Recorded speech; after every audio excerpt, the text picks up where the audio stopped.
Olá, eu sou o Dado Schneider, eu sou um folião, mas como neste carnaval de 2021 a pandemia não deixou a gente brincar, eu tratei de fazer um vídeo por dia. São 6 vídeos, bem humorados, mas com assuntos bastante sérios e bem atuais, como mudança, adaptação à mudança, vendas hoje, comunicação, processo de conquista e manutenção de clientes. Eu espero que você aproveite o que eu chamei de YouTube Bloco Dado Schneider. É um bloco de vídeos no YouTube.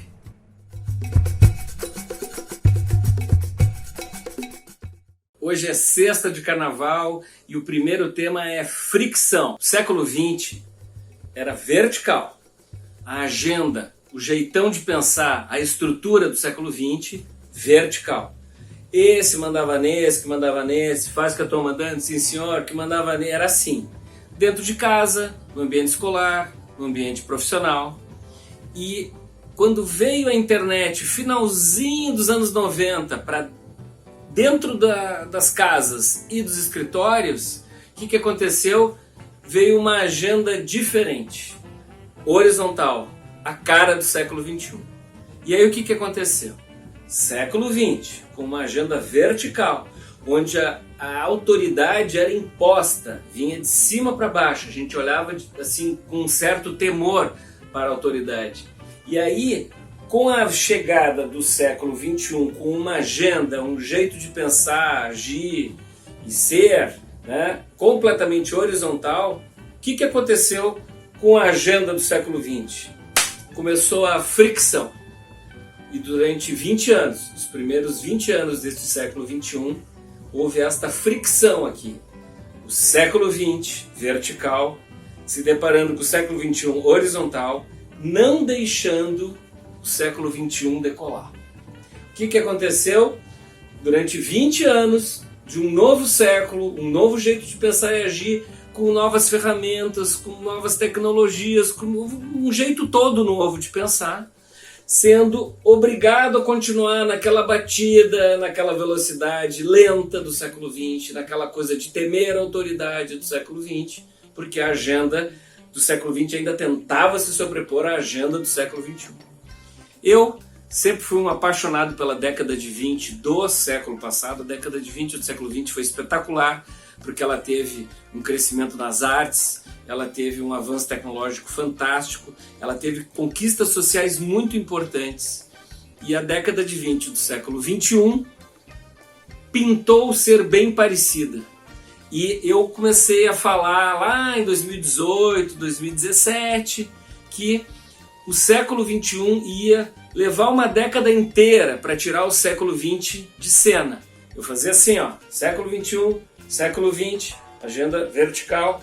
O século XXI, que é esse aqui de baixo, levaria toda a década de 20, essa que nós estamos vivendo agora, do século XXI, levaria toda a década de 20 para tirar o século de 20 de cena, para poder decolar com a sua agenda horizontal, inclusiva, complexa, ambígua, né?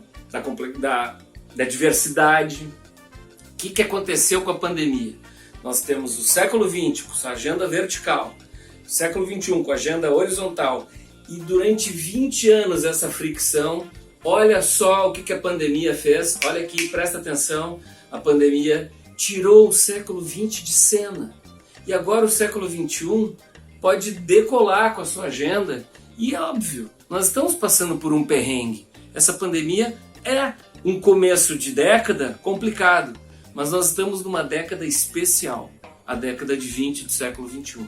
Nós seremos estudados lá no futuro, pelos historiadores do futuro, uma década que foi a grande virada, o grande salto da humanidade. Por quê? Se a gente olha lá para trás, a Revolução Industrial começou com o vapor, 1760, 1770, mas o grande salto da humanidade lá atrás foi quase mais de 100 anos depois, 1880, 1890, com a eletricidade. Pois os historiadores lá do futuro vão olhar para nós e vão dizer de nós, coitados dos adultos da virada do milênio. Mas a internet foi o vapor deles, o grande salto daquele pessoal lá da virada do milênio, que somos nós, isso os historiadores do futuro falando, o grande salto daquele povo lá, que somos nós, foi a década de 20 do século 21. Essa grande virada, que seria mais lenta, porque o século 20, agenda vertical, demoraria para largar, né, o osso, e demoraria uma década para esse avanço acontecer. A pandemia tirou o século 20 de cima do século 21, ou seja, agora acabou a fricção. E tudo que tem cara de século 20, lentidão de século 20, processos antigos de século 20, tem cara de velho. Todas as posturas do século 20, imediatamente agora, ficaram muito envelhecidas e ultrapassadas. Nós agora estamos com a agenda do século 21 pronto para decolar.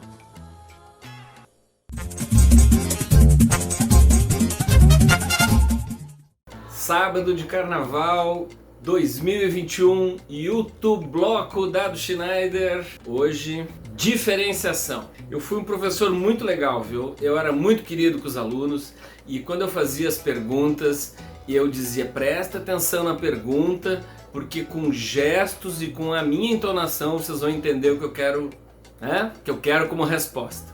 Olha só, isso aqui são aulas do início deste século. Eu comecei a perceber a mudança das coisas, comecei a falar no início desse século seguinte. Eu perguntava para os alunos, qualidade e preço é importante hoje? E todo mundo dizia, claro, claro que sim. Óbvio. Aí eu perguntava, agora prestem bem atenção, qualidade e preço, hoje em dia, início do século 21, é fator de diferenciação?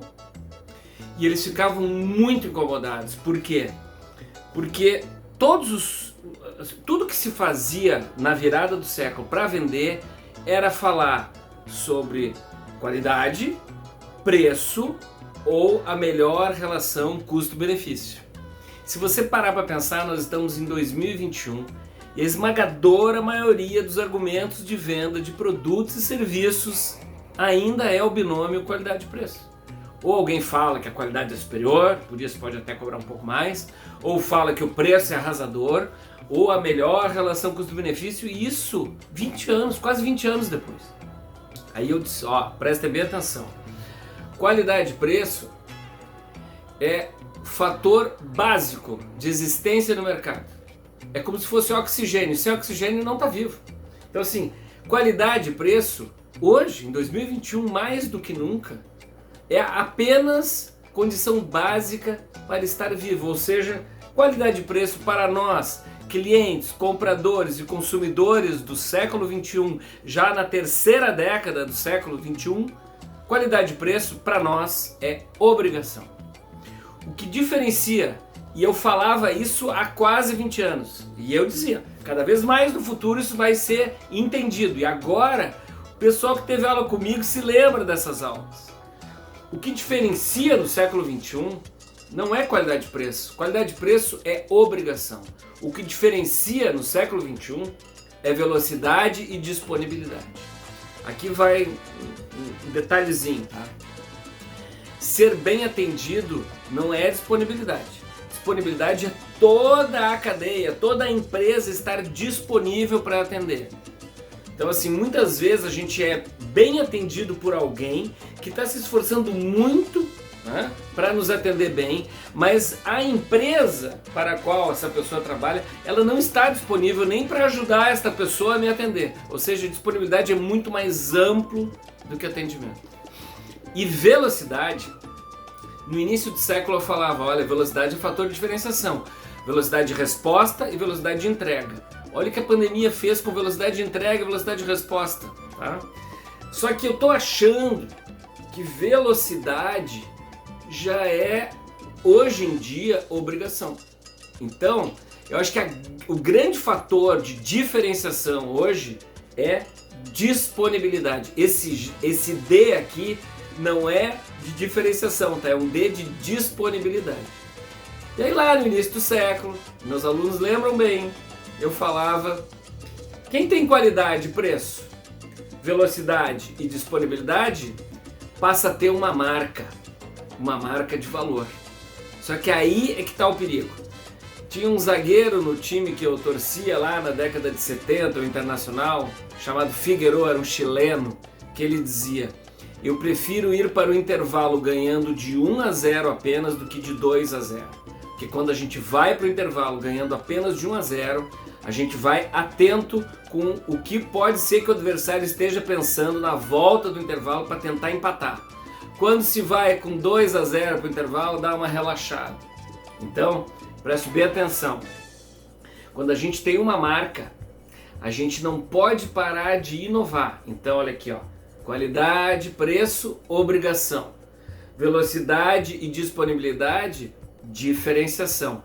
Velocidade pode puxar para cá já com a pandemia, tá? Velocidade passou a ser obrigação. Quando a gente tem qualidade, preço, velocidade e disponibilidade, a gente tem uma marca, mas a gente não pode nunca parar de inovar. Então esse I é de inovação. Quer botar uma outra coisa assim? Bota de pulsação. Porque há marcas que quando chegam lá, parece que assumem a posição de quem está ganhando de 2-0 já no primeiro tempo. E muitas marcas, na pandemia, pararam de pulsar. E é aí que está o perigo. A diferenciação está na disponibilidade. Mas atenção, não dá para parar de pulsar.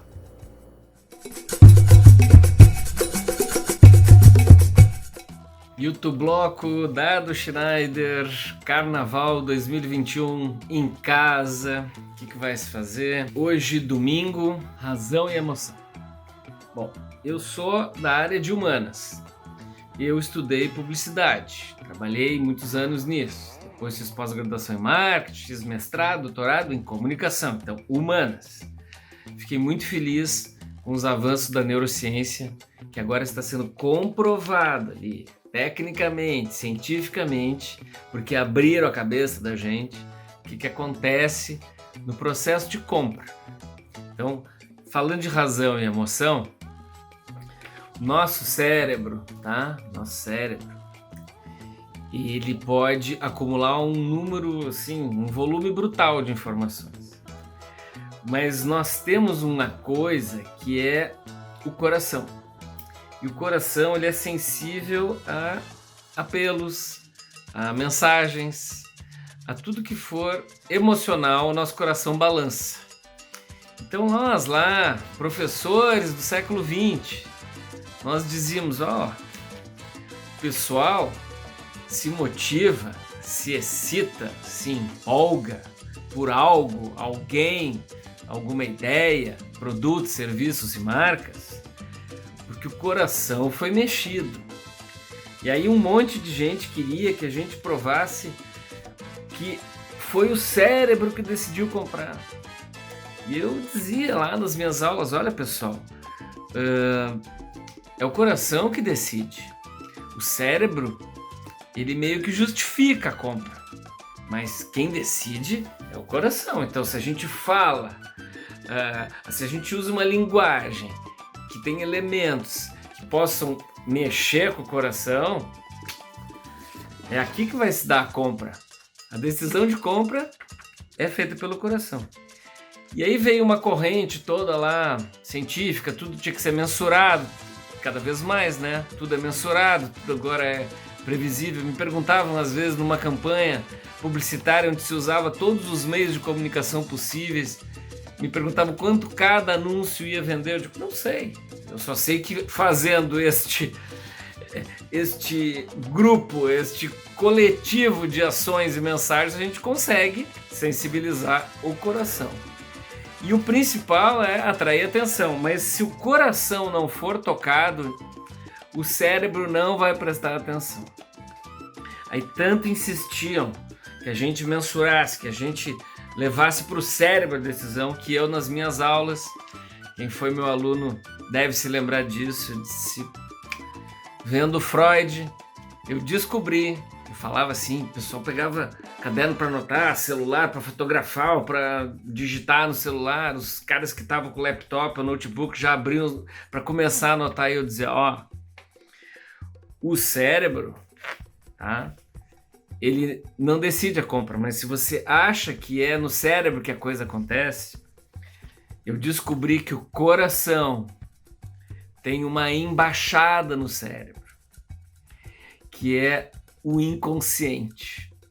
Que quando a gente fala, usa uma linguagem que tem elementos que mexam com cultura, valores, hábitos, ou seja, com o repertório da pessoa, e mexe bem com o coração, tá bom. O cérebro pode até mandar comprar, mas foi lá no inconsciente, ou seja, na embaixada do cérebro, né? Na embaixada, desculpe, do coração, no cérebro, que a coisa se travou. Então, entre razão e emoção, fique certo de uma coisa: a gente compra por emoção e usa a razão para justificar a compra.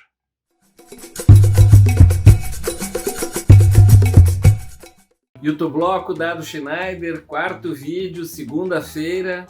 Comunicação.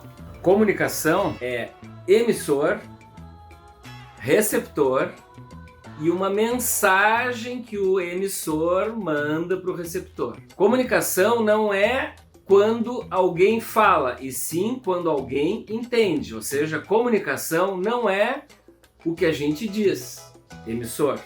Comunicação é o que os outros entendem, receptor. Ou seja, comunicação não é emissão, comunicação é recepção.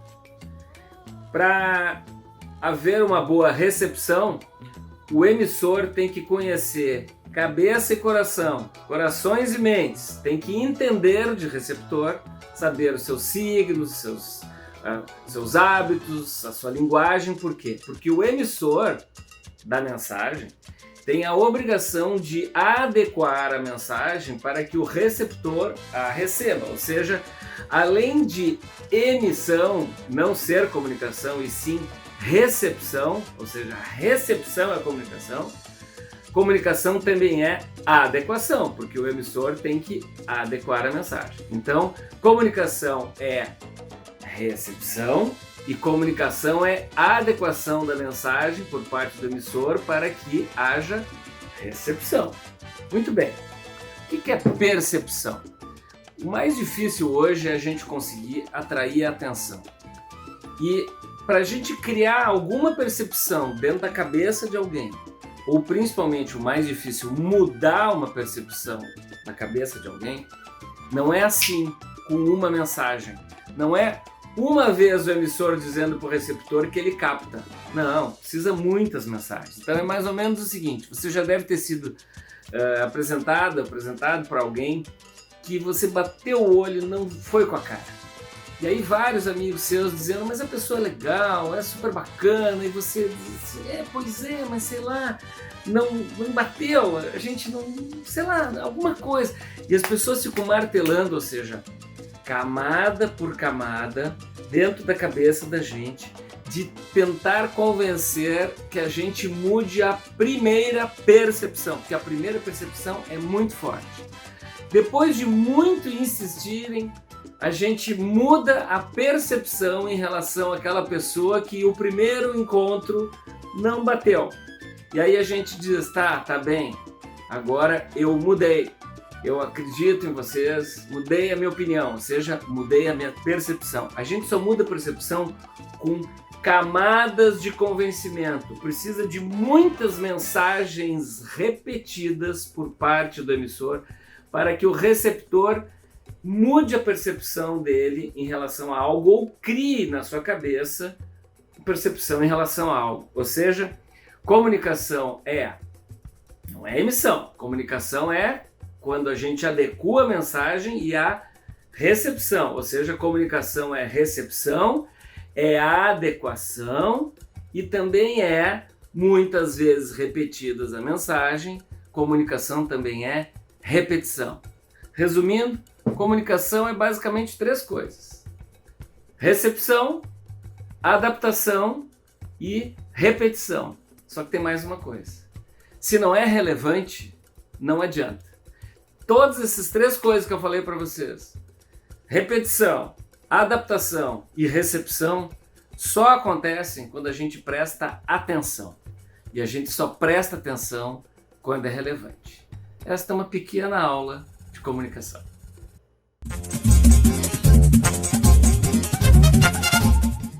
YouTube Bloco, Dado Schneider, terça de carnaval, o tema é transação. Transação é vendas.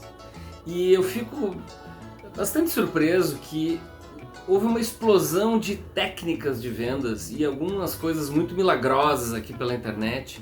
E eu fico prestando bastante atenção como as pessoas andam em busca de como fazer, ou seja, 5 passos, 7 dicas, isso vende muito, tá?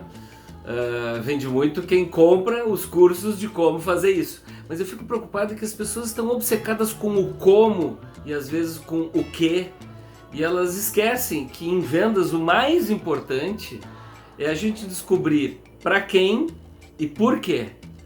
E também uma outra coisa que agora virou bastante moda falar é dor.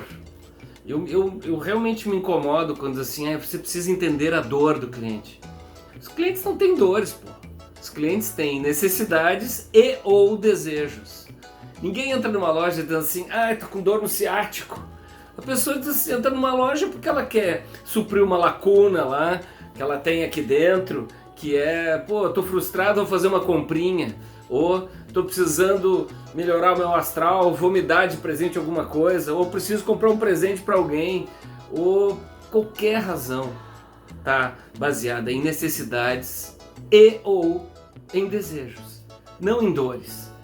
E o mais importante em vendas é a gente observar e estudar para quem a gente vai vender e por que a pessoa compra, se ela está comprando por necessidade ou por desejo.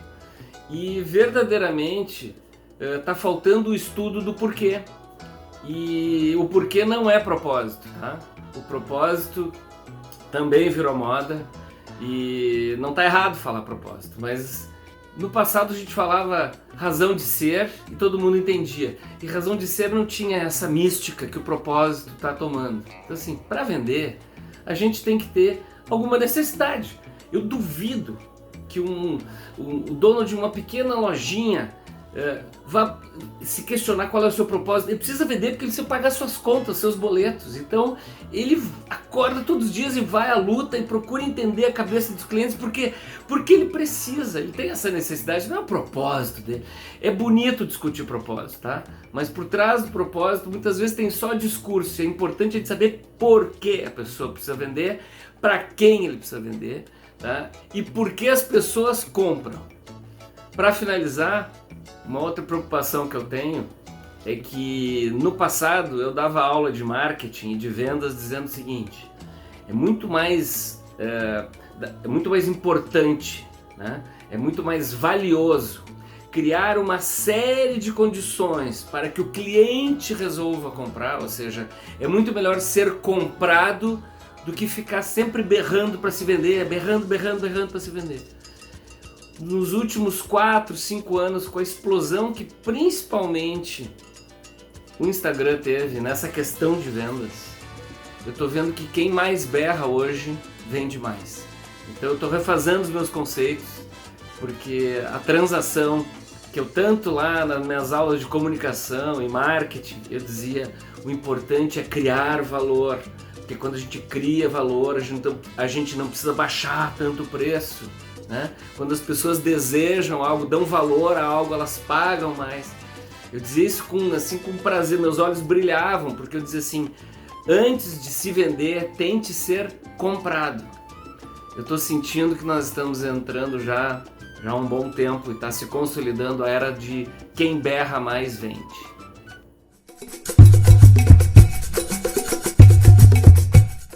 YouTube Bloco, Dado Schneider, quarta-feira de cinzas, estão acabando os vídeos, foi muito legal. E o vídeo de hoje é sobre tensão. Tensão por quê? Porque os melhores estão em apuros, os melhores em qualquer atividade humana. O que vem acontecendo já há 25 anos é que com a entrada da internet no ambiente de trabalho e no ambiente doméstico começou uma pequena revolução comportamental. Ela não foi tão pequena assim, mas ela foi aumentada pela entrada na nossa vida do smartphone. E mais recentemente, nos últimos 3 ou 4 anos, com a explosão das redes sociais e da inteligência artificial associada a vendas com mais Big Data e etc., eu resgatei um conceito que eu falava na virada do século e que ele agora eu vou requentá-lo e atualizá-lo em relação ao que está acontecendo hoje. Vejam como dá para dizer quase que a mesma coisa que se dizia do fenômeno inicial lá da internet, daquela chacoalhada que foi na virada do século, e nós agora estamos na entrada da década de 20, né, com outra chacoalhada, e é um diagrama que eu apresentava em aula bem singelo. Olha só, o nosso cérebro, tá? Nosso cérebro está sendo bombardeado cada vez mais por mais informação e através de mais fontes, ou seja, a quantidade de informação que entra na nossa cabeça diariamente é infinitamente maior do que a que entrava na cabeça de uma pessoa de 2010, e não dá nem para comparar em relação ao ano 2000. Então, no ano 2000, a nossa cabeça não estava bombardeada do jeito que ela está hoje. E eu já dizia naquela época, olha só, nós temos em qualquer segmento, tá? Produtos, serviços, marcas, empresas, nota 10, nota 9, ali no grupo intermediário 8, 7, 6, 5, e aí os ruinzinhos, né? 3, 2, 1, 0 que estão, né? A gente nem considera. O que aconteceu nesse tempão todo que a gente está vivendo, essa explosão de informações na cabeça? Por uma questão de fadiga mental, o nosso cérebro, nosso inconsciente, né, que é quem manda na gente, o nosso inconsciente, sem a gente ter controle disso, o nosso inconsciente coloca todos na vala comum. É que tem tanta informação e tantas novas fontes que o cérebro fica tão atolado de coisas que ele tem a tendência a colocar todos na mesma faixa. Então aqui está o nota 10 sendo comparado pelo nosso cérebro, sem a gente raciocinar muito, sendo comparado com nota 5, ou com nota 2, e até com nota 0. O que isso quer dizer? Quer dizer que a gente começa cada vez mais, tudo que eu falo é baseado em pesquisa. O que eu mais ouço é: médico é tudo igual, advogado é tudo igual, palestrante é tudo igual, faculdade é tudo igual, mecânico de carro é tudo igual, armazém é tudo igual. Ou seja, a gente tem a tendência a achar que os melhores, os mais ou menos e os piores de cada segmento estão na mesma faixa.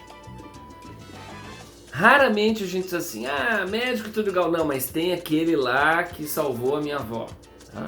O mecânico de carro é tudo igual. Não, mas tem aquele lá que regulou o meu carro como ninguém.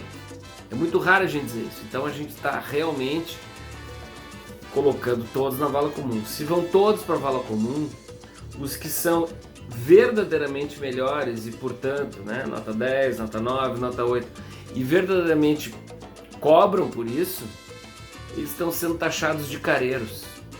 Então, se os preços estão tendendo a zero, como dizia o Chris Anderson, né, nós estamos em apuros. Quem é melhor, quem paga imposto, quem anda na linha e paga direitinho os funcionários, quem está fazendo tudo direitinho, está sendo comparado com gente que não está fazendo. Ou seja, os líderes estão em apuros. Isto é, atenção.